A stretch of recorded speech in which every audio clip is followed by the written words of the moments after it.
오늘은 히브리서 11장 17절로 26절 말씀으로 믿음으로 우리 가정은 이라는 제목으로 말씀을 나누겠습니다.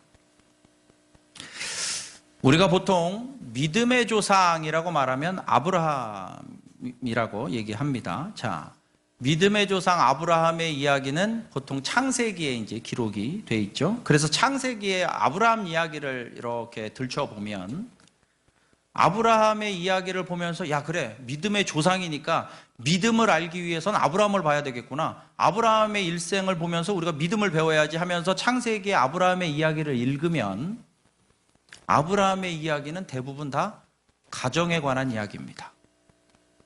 아브라함의 이야기는 다 가정에 관한 이야기로 채워져 있어요. 우리가 또 하나님을 우리가 부르는 수식어 중에 구약에 나오는, 심지어 신약도 나오는 그 수식어 중에 보통 우리가 뭐라고 말하느냐? 아브라함의 하나님, 이삭의 하나님, 야곱의 하나님 이렇게 말하잖아요. 아브라함의 하나님, 이삭의 하나님, 야곱의 하나님. 아브라함과 이삭과 야곱의 관계가 뭡니까? 할아버지와 아들과 손자죠. 할아버지와 아들과 손자. 아브라함의 하나님, 이삭의 하나님, 야곱의 하나님 결국엔 그 가정의 하나님이에요. 그 가정의 하나님이야. 하나님께서 당신의 이름을 그 가정에 두셨고 믿음의 조상이라고 일컫는 아브라함의 이야기를 읽다 보면 결국엔 그 가정의 이야기입니다. 그렇게 생각해 보면 이 가정과 믿음의 이야기는 뗄래야 뗄 수 없는 거라는 걸 우리가 알 수 있죠. 여러분, 이 히브리서 11장에는 이 히브리서 11장이 믿음장이라고 하고 그 믿음의 이야기를 들려주는 많은 인물들이 나오는데요. 지금 오늘 우리가 이제 17절부터 읽었고 그게 이제 아브라함에 관한 이야기부터 읽었지만 그 앞에 보면 아브라함의 할아버지쯤 되는 이제 노아 할아버지가 나오는데 그 노아 할아버지의 믿음의 이야기를 히브리서에 찾아보면, 자, 히브리서 11장 7절입니다. 오늘 본문의 저 위에 있는 히브리서 11장 7절을 읽어보겠습니다. 시작. 믿음으로 노아는 아직 보이지 않는 일에 경고하심을 받아 경외함으로 방주를 준비하여 그 집을 구원하였으니 이로 말미암아 세상을 정죄하고 믿음을 따르는 의의 상속자가 되었느니라. 아멘. 믿음으로 노아는 방주를 준비했는데 그 방주를 통해 뭘 구원했다고 합니까? 집을 구원했다, 가정을 구원했다, 이렇게 말하죠. 노아 할아버지의 믿음도 결국엔 뭐에 해당하느냐? 가정에 해당하는 걸 알 수가 있습니다. 노아는 믿음으로 방주를 지었고 그 가정을 구원했는데 그 가정의 구원을 통해, 자, 저 7절의 마지막 부분도 보시면 이로 말미암아, 그 노아가 믿음으로 방주를 지어서 그 방주로 가정을 구원하는 그 일로 말미암아 세상을 정죄하고 믿음을 따르는 의의 상속자가 됐다라고 말하는 건 좀 거창하게 말했지만 결국엔 그 믿음의 노아의 가정의 이야기가 세상 가운데 무엇이 구원이며 무엇이 구원이 아니며 무엇이 믿음이며 무엇이 믿음이 아니며 믿음과 믿음이 아닌 것의 구별을 어떻게 하나님이 하실지를 노아의 가정을 통해서 보여주셨다는 의미죠. 여러분, 오늘 우리 가정 주일에, 여러분 여기 지금 여러 가정이 있는데 우리의 온 가정이 이 가정 주일에 정말로 가정마다 가정에 임한 하나님의 구원이 확신되어지기를 주님의 이름으로 축원합니다. 또한 우리의 가정의 믿음으로 말미암아 세상 가운데 믿음으로 사는 가정에서 하나님이 어떻게 역사하시는지 노아의 가정을 통해서 세상이 다 알게 됐듯이 오늘 여러분의 삶의 형편 속에서 우리의 믿음의 가정을 통해서 주변의 사람들이 하나님을 믿는 가정이 어떻게 하나님께서 역사하시는지 보여주는 그런 진짜 복된 가정 되기를 주님의 이름으로 축원합니다. 여러분, 가정에 대한 우리가 이야기를 할 때 예수님이 가정에 대한 이야기를 마가복음에서 굉장히 구체적으로 밝혀놓은 그 부분이 있습니다. 오히려 이 부분은 마태복음이나 이런 데도 이렇게 병행 구절이 있지만 마태복음보다도 마가복음, 짧은 마가복음인데도 이 부분은 예수님이 굉장히 디테일하게 마가복음에 예수님의 말씀이 기록되어 있는데요. 10장 6절로 9절 말씀입니다. 6, 7, 8, 9 4개의 구절인데 이 4개의 구절이 굉장히 짧아요. 그 절절이 되게 짧아. 물론 그 절을 예수님이 구분하신 건 아니겠지만 이게 그 후대의 사람들이 구분은 한 거지만 마치 이게 절이 기왕에 구분되어 있기 때문에 뭐 음악으로 따지면 뭐 좀 표현이 이상하지만 스타카토라고 할까요? 이렇게 스타카토, 이렇게 점 찍어 놓은 거 있잖아요. 이렇게 딱 이렇게 끊어서 악센트를 주는 그런 것처럼 절절을 스타카토처럼 악센트 있게 우리가 좀 이렇게 강조를 두어서 한번 보면 그게 예수님이 이 가정을 어떻게 명확하게 말씀하시고 소중히 여기셨는지를 볼 수가 있어요. 자, 마가복음 10장 6절로 9절 말씀을 우리 네 구절을 한 번에 읽겠습니다. 시작. 창조 때로부터 사람을 남자와 여자로 지으셨으니 이러므로 사람이 그 부모를 떠나서 그 둘이 한 몸이 될지니라. 이러한즉 이 둘이 아니요 한 몸이니 그러므로 하나님이 짝지어 주신 것을 사람이 나누지 못할지니라 하시더라. 아멘. 자, 여러분 거기 지금 10장 6절부터 보시면 창조의 질서부터 나오죠. 그 창조의 질서가 남자와 여자로 만드셨다는 것으로 시작합니다. 남자와 여자로 만드셨다. 그러니까 하나님이 만드신 성별은 남자와 여자, 딱 그 두 가지로 만드셨고, 그리고 결혼을 뭐라고 선포하시느냐? 그 한 남자와 한 여자가 한 몸 되는 것을 결혼이다 이렇게 말씀하시는 거예요. 그러니까 성과 결혼에 대해서 이제 딴소리하면 안 되고, 예수님이, 저건 지금 예수님의 직접 하신 말씀입니다. 창세로부터 남자와 여자로 만드시고 한 남자와 한 여자의 결합, 한 몸 되는 그 결합을 이제 하나님께서, 주님께서 창조의 질서로 결혼으로 이렇게 만들어 놓으셨다고 예수님이 선포하시는 장면이죠. 근데 특별히 눈에 띄는 게 9절이죠. 마지막 9절을 보시면, 자, 하나님이 남자와 여자로 만드신 거 오케이, 아멘, 이해됐고 그렇게 보이죠, 당연히. 그리고 한 남자와 한 여자의 결혼이 진짜 결혼의 유일한 본질이라는 것, 오케이, 아멘, 그것도 이해가 됐어요. 그런데 그 결혼이 하나님이 짝지어 주셨다라고 말하는 거에서 조금 캥기는 가정들이 있죠. 나는 연애 결혼했는데 막 부모가 겁나게 반대했는데 내가 막 진리기도로 우겨가지고 내가 결혼했는데, 와, 이걸 하나님이 짝지어 주셨다고 할 수 있을까? 또는 나는 하나님이 짝지어 준 게 아니라 저 옆집 아줌마가 짝을 지어줬는데 뭐 이렇게 말하는 사람은 또 있겠죠.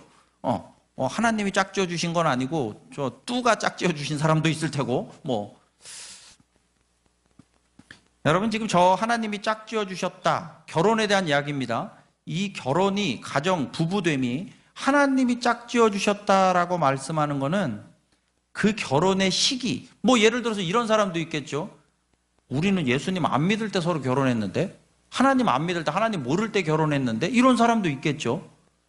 여러분, 지금 저 하나님이 짝지어 주셨다, 하나님이 부부를 짝지어 주셨다는 말은 결혼의 본질에 대한 이야기를 하는 겁니다. 내가 결혼을 언제 어떤 방식으로 했는지가 문제가 아니고, 그것하고 전혀 상관없이 결혼이라고 하는 본질이 하나님이 짝지어 주셨다는 의미예요. 결혼의 본질에 대한 의미를 하는 거지, 내가 결혼을 어떻게, 어떤 모양새로, 어느 시기에 했느냐는 전혀 상관이 없어요. 예를 들면 믿음의 조상부터 볼까요? 아브라함과 사라 언제 결혼했습니까?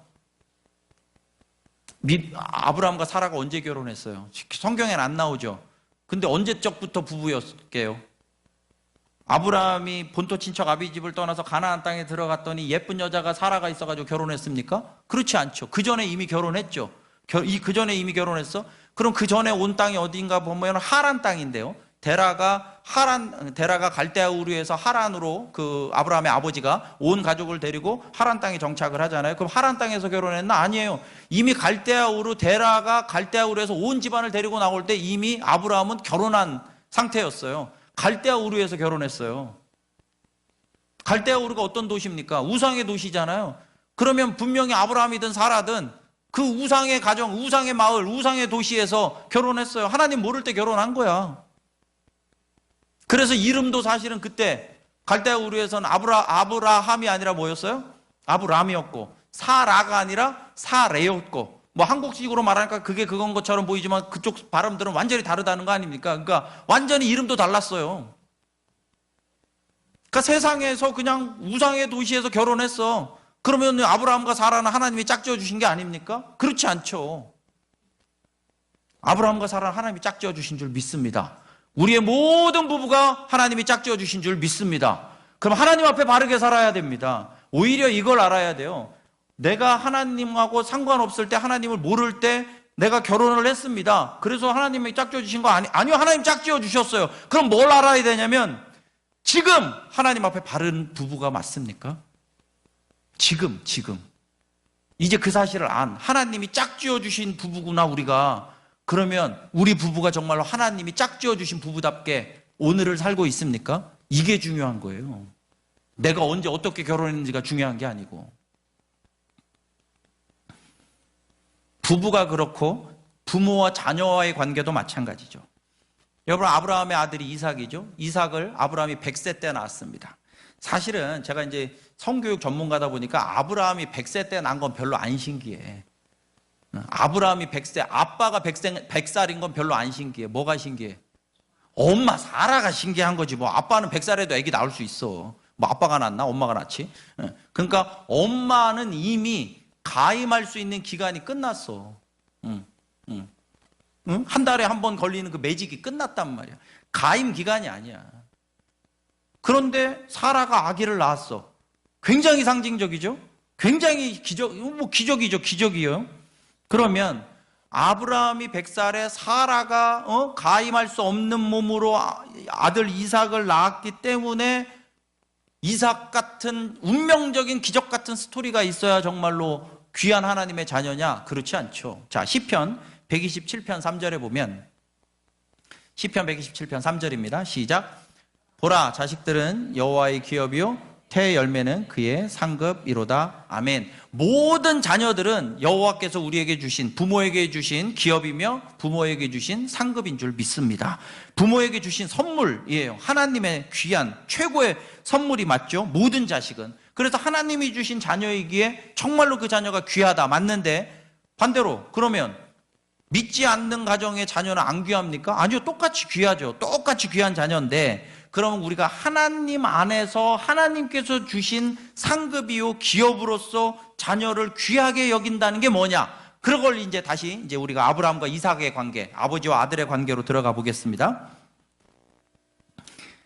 19절에 보시면, 19절부터 보시면, 뭐 17절부터 나오는 건데, 17절, 오늘 본문, 히브리서 11장 17절 보시면, 17절에 아브라함은 시험을 받을 때에, 그러니까 어떤 시험을 받았어요? 하나님께서 아들 이삭을 바치라고 하죠. 바치라는 건 그냥 대충 교회 데리고 와 이게 아니라, 이 당시에 바치는 건 물리적으로 진짜 칼을 들어서 이삭을 제물로 바치는 의미의 바치는 걸 말하는 거죠. 그래서 아브라함에게 하나님께서 이삭을 제물로 바치라고 명령을 하세요.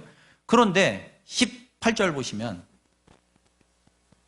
17절, 다시 17절 보시면, 중간에, 마지막 부분에 그는 약속들을 받은 자로 돼 그 외아들을 드렸느니라. 이게 무슨 말이냐면, 이삭은 하나님의 약속으로 받은 자녀예요. 그게 너무나도 확실한 건 오히려 헷갈릴까봐 아브라함이 100살 때, 사라가 아기를 낳을 수 없을 때 주셨어, 하나님이. 그럼 이삭은 정말 아브라함 헷갈릴 수가 없어. 그냥 자연스럽게 부부관계를 통해서 낳은 아들이 아니야. 그냥 진짜 하나님께서 주신 약속이야. 너무 확실해. 그런데 하나님께서 이삭을 통해서 아브라함에게 정말로 그 큰 민족을 이루겠다고 약속으로 주신 이삭은, 심지어 이삭이 죽을 일이 있으면, 화살이 날라오면 아브라함이 가서 대신 맞아야 돼. 왜요? 하나님의 약속을 지켜야 될 거 아니야. 그죠? 하나님의 약속을 아브라함은 자기 생명 걸고 지켜야지. 그러면 화살이 이삭에게 날라오면 아브라함은 온몸으로 가서 막아야 돼. 하나님의 약속을 지키려면. 근데 오히려 하나님이 그 이삭을 갖다 바치래. 그럼 이걸 바치라는 거야? 바치지 말라는 거야, 지금? 그런데 그거를 아브라함은 어떻게 하느냐? 19절 보시면, 그가 하나님이 능히 이삭을 죽은 자 가운데서 다시 살리실 줄로 생각했다는 거예요.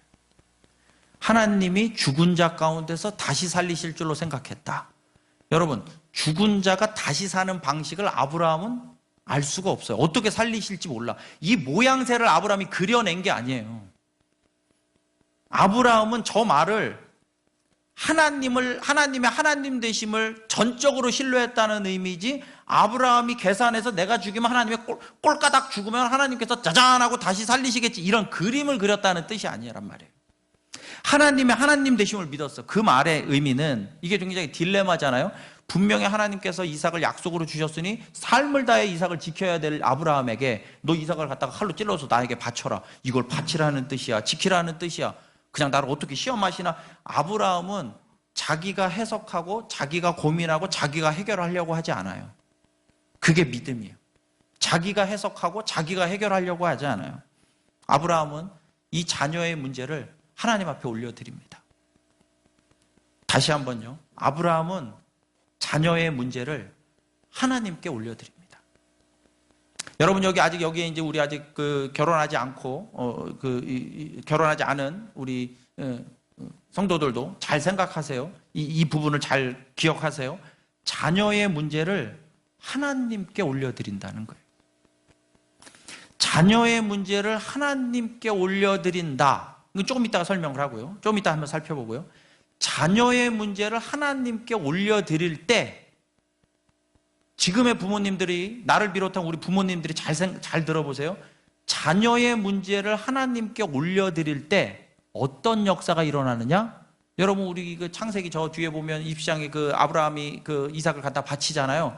바칠 때 하나님께서 정말로 이삭을 이제 못 바치게 하고 이제 그 어린 양을 주시면서 이 양을 갖다 바치라고 하면서 거기를 뭐라고 부릅니까? 여호와 이레라고 부르죠. 여호와 이레. 거기에 여호와 이레가 나오죠. 여러분 이 여호와 이레가 기가 막힌 장면입니다. 이게. 여러분 누군가를 위해서 뭘 준비해 보셨습니까? 여호와 이레 뜻이 뭐예요? 여호와께서 준비하셨다는 거잖아요. 여러분 누군가를 위해서 뭔가 준비해 보셨습니까?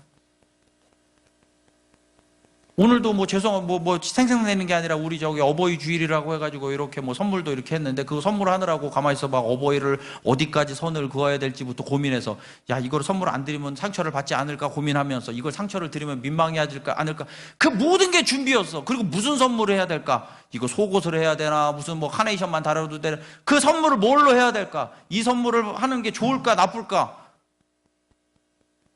그리고 선물을 구입해서 라벨 하나 모든 게 준비예요. 준비. 여러분 여호와께서 아브라함을 위해 준비하셨답니다.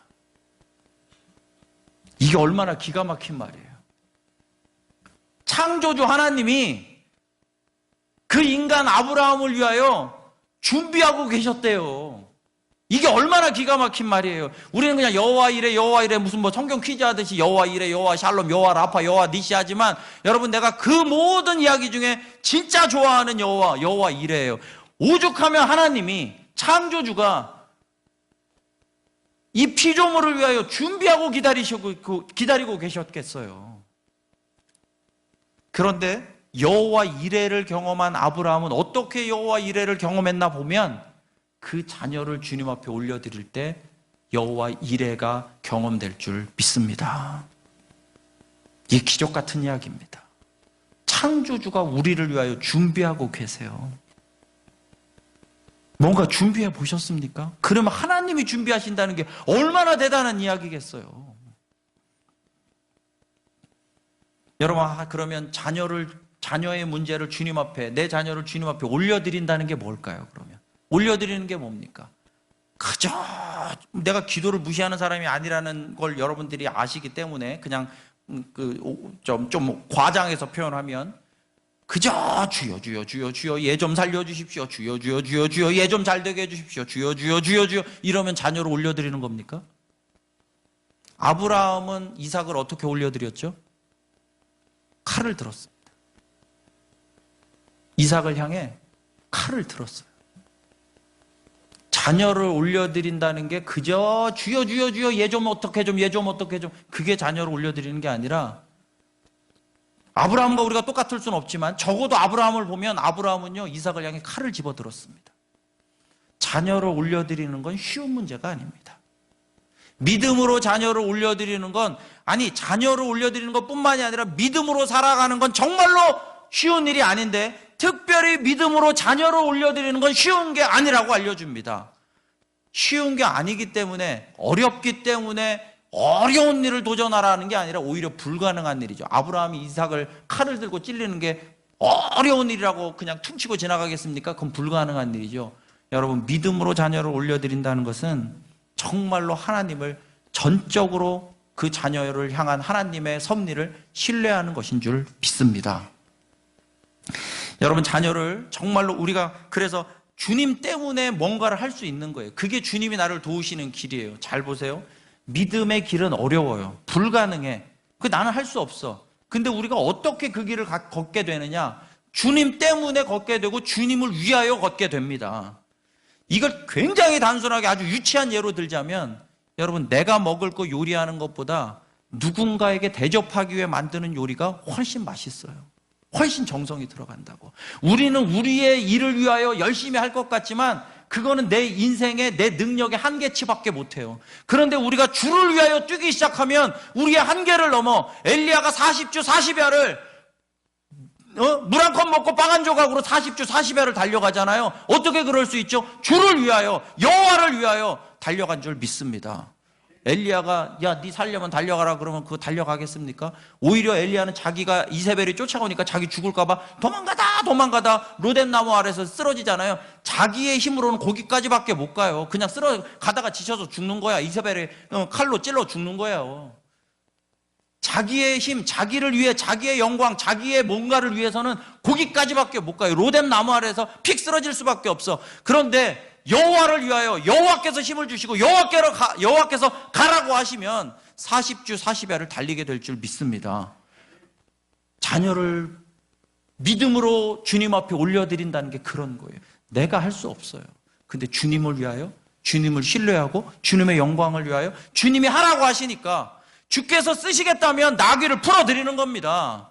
오늘 우리가 주님의 역사를 통하여 주님의 은혜를 기억하고 주님께서 원하신다면 우리의 자녀를 주님 앞에 올려드리는 부모 되기를 주님의 이름으로 축원합니다. 여러분, 가만히 생각해 보면 이 여호와 이레를 아브라함만 경험했습니까? 아브라함만 경험한 게 아니라 사실은 사라도 경험한 거죠. 사라는 더 경험했을 거예요. 문득 저는 그런 생각을 해봐요. 이게 아브라함이 이삭을 데리고 갈 때, 모리아산을 갈 때 사라에게 말하고 갔을까, 말하지 않고 갔을까? 자기 아들을 잡아 죽이려고 지금 모리아산으로 데리고 가는 거잖아. 그때 사라에게 말을 하고 갔을까, 안 하고 갔을까? 예? 뭘 물어봐. 당연히 나는 안 하고 갔을 것 같아. 안 하고 갔을 것 같아. 돌아와서 얘기했겠지. 돌아와서 얘기했을 것 같아요. 여러분, 사라도 경험한 거죠? 여호와 이레를. 말하지 않고 가서 휙 하면 끝나는 건데 그 여호와 이레를 사라도 깜짝 놀랐겠지만 그 뒤에 여호와 이레를 경험했겠죠? 이삭은요, 자기 몸으로 경험을 했죠. 자기가 죽을 자리에 양이 가서 대신 죽었으니 자기 몸으로 여호와 이레를 경험했죠. 여러분, 우리 온 가정이 하나님께서 그 가정에 주시는 여호와 이레라고 하는 놀라운 진짜 선물을 우리 온 가정이, 아빠와 엄마와 자녀가 온 가정이 동일하게 경험하시기를 주님의 이름으로 축원합니다. 아빠만 경험하면 안 돼. 엄마만 경험해도 안 돼요. 자녀만 경험해서도 안 돼요. 이 여호와 이레를 온 가정이 함께 체험하면서, 여러분, 그러면 그 부모인 아브라함과 사라는 아마 믿음으로 굉장히 성숙했을 테고, 그렇구나, 역시 하나님이시구나, 우리가 믿음이 없었구나. 이삭은, 그 어린 이삭은, 그 인생의 시작을 하는 그 어린 이삭은 믿음의 기초를 단단히 다지는. 그래서 여러분, 하나님의 역사를 온 가족이 경험할 때 동일한 믿음으로 성숙하고 동일한 믿음의 기초의 반석 위에 서 있게 될 줄 믿습니다. 여러분, 자, 우리가 지금 부모인 아브라함을 봤죠. 그러면 이제 그 아들인 이삭, 아브라함의 아들 이삭을 우리가 이제 아브라함과 이삭의 관계를 봤는데, 자, 이제 아버지로서의 이삭을 한번 생각해 보세요. 지금까지 이삭은 아브라함의 아들로서만 생각했어. 자, 이 이삭의 아들이 누구예요? 에서와 야곱이죠. 자, 에서와 야곱, 쌍둥이 에서와 야곱이죠. 자, 이삭도 아버지죠. 그러니까 아들이면서 아버지잖아요. 자, 이번에는 아버지로서의 이삭을 생각해 보세요. 또 그 아버지 이삭이 낳은 아들이 이제 그 중에 이제 야곱이 있는데, 에서와 야곱인데, 그러면 야곱도 이제 그 뒤에 이제 12 아들을 낳잖아요. 그 아들을 쭉 낳는데, 아버지로서의 이삭, 그리고 아버지로서의 야곱을 한번 생각해 보세요. 결론부터 말하면 아버지로서의 이삭, 아버지로서의 야곱은 학점을 주면 몇 점 정도 줘야 될까요? A, B, C, D, E, F. C, B, D, D. 자기들은 생각 안 하고 맘대로 막 C 주고 막 D 주고 그러네. 나도 그럼 내 맘대로 줘볼까요? 나는 F입니다. F. 야곱과 이삭은, 이삭과 야곱은 아버지로서의 점수를 주자면 FFF죠. 여러분, 이삭의 부인이 리브가잖아요. 이삭의 부인이 리브가. 이삭과 리브가가 에서와 야곱을 낳았죠. 그런데 이 에서와 야곱이 왜 철천지 원수가 되고 분열하기 시작합니까? 아버지는 아버지 이삭은 에서를 사랑하고 쌍둥이인데 엄마 리브가는 야곱을 사랑하죠. 완전 편애 중에 그런 편애가 없어. 완전 편애해서 아버지는 큰아들 편, 엄마는 작은아들 편이 됐어. 완전히 편애해서 편애로 말미암아 그 집안이 개박살이 납니다. 정말 철천지 원수가 되죠. 심지어 그 철천지 원수가 이스라엘 역사 속에 다 등장하죠. 이스라엘과 에돔이 철천지 원수로 지내게 되잖아요. F죠, F. 아버지 야곱은 어떤가요? 여러분, 야곱은 사실은 아들로서의 야곱을 생각해 보면 엄마와 아빠, 부모의 편애로 말미암아, 특별히 아버지를 생각하면 그 이삭 아버지는 자기 야곱을 사랑하지 않고 형만 사랑했기 때문에 그렇게 완전히 집안을 깨빡치는 아버지를 경험했어. 그 부족하고 학점으로 치면 F 중에 상F인 이삭 아버지를 경험했어. 이 야곱은 그 편애의 희생양이야, 사실은. 그런데 야곱이 이제 아버지가 됐네? 야곱은 어떻게 아버지 노릇을 했어요? 12명 중에 한 놈만 사랑해. 12명 중에 한 놈만 사랑해. 편애의 희생양인데 오히려 그 편애의 희생양이 편애의 주인공이 돼요. 그래서 요셉만 사랑하다가 어떻게 됩니까? 역시 그 가정도 개박살이 나죠. 야곱이 요셉만 편애하다가 가정이 박살이 나는 거예요. 여러분, 그 넷째 아들 유다는요, 아마 가정회의를 나중에 하면 할 말이 많았을 거예요. 왜 유다가 그렇게 동생 요셉을 팔아버리고 그렇게 그 치밀하고 아주 안 좋은 사람으로 변해 갑니까? 아버지 때문에 그래. 아버지 때문에 야곱이 그 짓을 하니까. 아버지로서의 이삭, 아버지로서의 야곱은요, 형편없습니다. 근데 신기한 게 뭐냐면 우리 지금 히브리서 11장 오늘 본문 중에 이삭에 대한 이야기가 있고 야곱에 대한 이야기가 있는데 그 이삭과 야곱에 대한 이야기가 20절 보세요. 믿음으로 이삭을 믿음이 있다고 얘기해. 믿음으로 이삭은 장차 있을 일에 대하여 야곱과 에서에게 축복하였습니다.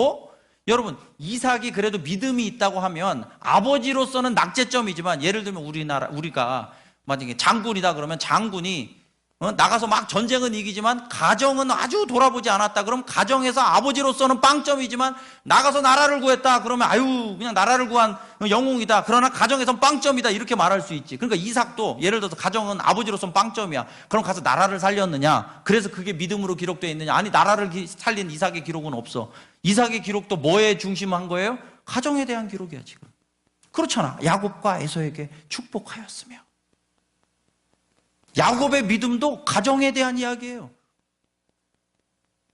야곱도 볼까요? 아버지 야곱 21절. 믿음으로 야곱도 칭찬을 해. 그럼 야곱이 나라를 구했느냐? 아니, 죽을 때 요셉의 가가들에게 축복하고. 아버지로서의 야곱, 할아버지로서의 야곱을 얘기해요, 지금. 믿음인데. 근데 아까 봤잖아요. 야곱과 이삭은요, 여러분 CD 줄지 모르지만 나는 F야. 형편없는 사람들이야, 아버지로서는. 근데 왜 믿음의 아버지라고 할까요? 여러분, 이거 너무 단순한 결론이죠. 이거 너무 단순한 결론 아닙니까? 부모로서는 많이 부족했어요. 인격도 부족하고, 부모로서는, 아버지로서는 많이 부족했습니다. 낙제예요, 낙제. 그런데 이삭과 야곱은 그 자녀에게 믿음만큼은 물려준 줄 믿습니다. 믿음만큼은 물려준 거예요. 그 기록을 하고 있는 거예요. 지금 11장 20절, 21절이 믿음으로 이삭은 에서와 야곱과 에서를 축복하였으며 믿음을 물려준 거야. 아버지로서 이삭은 빵점인데 가정을 박살낼 만큼 빵점인데 믿음은 물려줬어. 야곱은 편의 희생양이면서 그러면 그렇게 살면 안 되는데 오히려 더 편애하다가 가정을 완전히 박살내고 유다를 죄짓게 만들고 루벤을 죄짓게 만들었어, 자녀를. 그런 빵점짜리 아버지지만 뭐는 물려줬느냐? 믿음은 물려줬다는 거예요. 이건 너무 단순한 결론이죠. 예, 그 단순한 결론이 맞아요.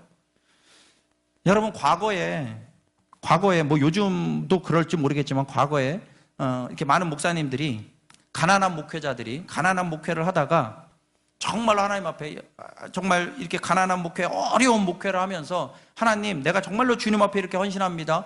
그리고 내가 이렇게 주님을 위해 살아갑니다. 그러니 내 자녀에게 정말로 복달라고 기도하면서 자녀를 굉장히 교육열을 올렸어. 자녀를 향해서 정말 막 지극정성으로 교육을 시켰어요. 그래서 자녀들이 소위 말해서 좋은 대학교 가고 좋은 학교에 가고 소위 말해서 성공한 그런 사례들을 보면서 야, 하나님께 내가 이렇게 어려운 목회, 가난한 목회 너무 힘들게 목회했지만 하나님께서 내 자녀를 통해서 하나님께서 은혜의 보답을 주셨다는 이야기들을 종종 듣습니다. 우리 교회, 제 아버지도 어려운 목회, 가난한 목회를 하셨는데 가난한 목회를 한 아버지는 맞지만 성공한 자녀가 아니기 때문에 그건 안 맞아. 우리 교회는 안 맞고 우리 교회는 안 맞아. 내가 성공한 적이 없기 때문에. 근데 이제 그렇게 성공한 자녀들을 둔 목사님들이 가끔 그런 얘기를 하세요. 간증 같은 간증을 하세요. 근데 여러분, 여기 이런 이야기에 많은 경우 엄청난 반전이 하나 있습니다. 그 반전이 뭘까요? 그 성공한 자녀가 예수를 압니다. 그 성공한 목사의 아들이 예수를 압니다.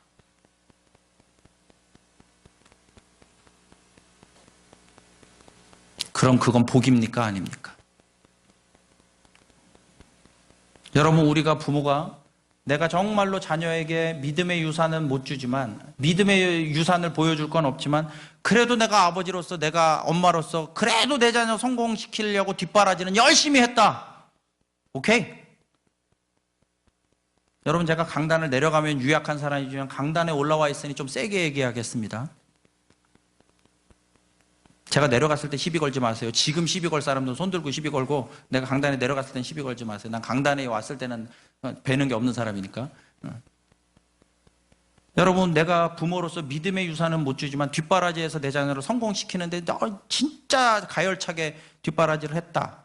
그걸 나쁘다 이렇게 말하는 게 아니라 그래도 한번 세게 얘기해 보자면, 여러분, 그게 영원한 승부처, 정말로 하나님 앞에서 어떤 의미가 있을까요? 그게 하나님의 영원한 심판 때, 영원한 재판정, 영원한 하나님의 판단 앞에 그게 어떤 의미가 있을까요? 반대로 여러분, 부모로서 우리가 뒷바라지를 좀 못하고 심지어는 한참 인격이 부족할 수도 있고, 그럼에도 불구하고 믿음의 유산을 남기시는 부모 되기를 주님의 이름으로 축원합니다. 믿음의 유산을 남기는 부모가 되세요. 우리 그러자고요. 세종생명샘 교회의 부모라고 일컬어지는 부모들은 믿음의 유산, 뒷바라지 하지 말라는 게 아니잖아요. 믿음의 유산은 반드시 남기는 그런 부모가 되어야 할 줄 믿습니다. 이걸 자녀의 입장에서 표현을 해보겠습니다. 똑같은 이야기지만 자녀의 입장에서 표현을 해보겠어요. 부모에게 너무 딴 거 기대하지 마세요, 우리 자녀들은. 우리 자녀들 부모에게 너무 딴 거 기대하지 말고, 아니, 우리 부모가 정말로 성공을 해가지고 나한테 물려줄 게 많으면 감사 땡큐 할 일입니다.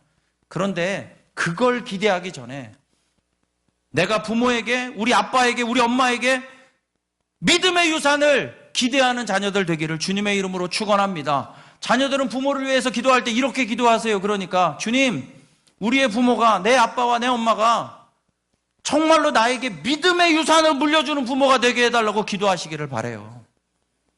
그게 영원한 승부처에서 우리 아빠, 우리 엄마가 하나님 앞에 할 말이 있게 만드는 그런 자녀가 되는 길이에요. 하나님 앞에서 우리 아빠, 우리 엄마가 지질하게 고생해가지고 저를 아주 그냥 성공시켰습니다. 이거 하나님 앞에 할 얘기 아니잖아요. 아빠도 태어날 때부터 아빠가 아니잖아. 다 처음이죠. 믿음의 부모도 처음입니다. 여러분 아까 봤듯이 믿음으로 사는 것 자체가 쉽지 않아요. 나 혼자 믿음으로 살아내는 것조차 쉽지 않습니다. 그런데 믿음의 부모가 돼서 자식을 믿음으로 키우는 거, 여기 있는 자녀들 잘 들어보세요. 아빠라는 것도 처음이고 엄마라는 것도 처음인데 나 스스로 혼자 믿음으로 살아내는 것도 만만치 않은 세상인데 그 믿음으로 살면서 아빠의 역할, 엄마의 역할을 믿음으로 자녀를 키우는 거 한 번도 해본 적 없어요. 이제 다 처음 하는 거야. 믿음도 어렵고 부모도 어려워요. 그걸 함께 하는 거 진짜 어려운 일이에요. 그거 다 처음 하는 거야, 심지어는.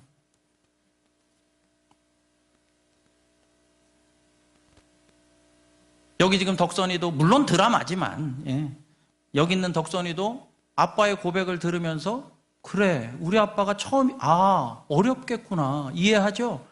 여러분 우리의 자녀들 부모를 이해합니까? 또 여기 나오는 드라마처럼 여러분 우리의 부모님들 자녀에게 미안하다고 해보셨습니까?